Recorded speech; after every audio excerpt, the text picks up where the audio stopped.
of the week. Birababaza, birababaza kwibuka umuntu utagihari. Iyo wibutse ko mwigize kubana mugabirana nyuma ukamubura, uru rwibutso rutubikiye abacu twabuze tukibakeneye. Imitima ishengurwa n'agahinda iyo twibutse abo twabuze. Ibi bihe bijya binyibutsa amateka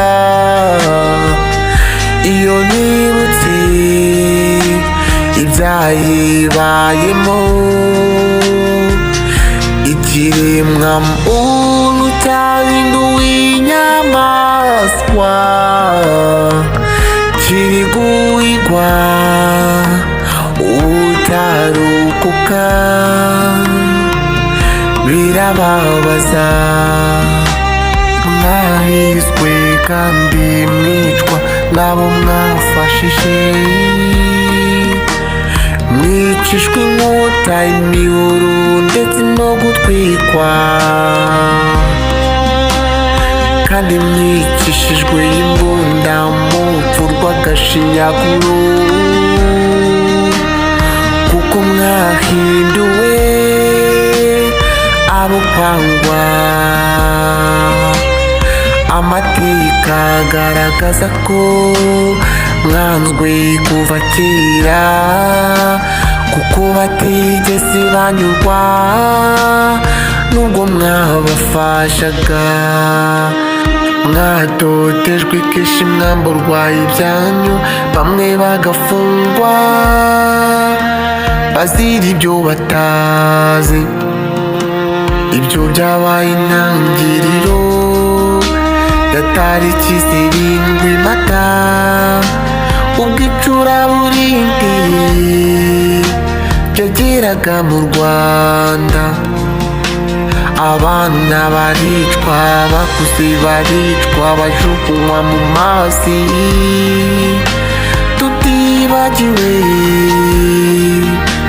n'abahangagari bazimura urwibutso rutubikiye abacu twabuze tukibakeneye. Imitima ishengurwa n'agahinda iyo twibutse abo twabuze. Ibi bihe bijya binyibutsa amateka iyo nibutse ibyayibayemo. Birababaza, si ngombwa guheranwa n'agahinda, twibuke kandi twiyubaka aho badusize ntituzahagume. Dore Imana yaduhaye umurage, yaduhaye ubuyobozi bwiza twese budufasha kwiteza imbere. Ni mucyo rero twimike urukundo maze dufatanye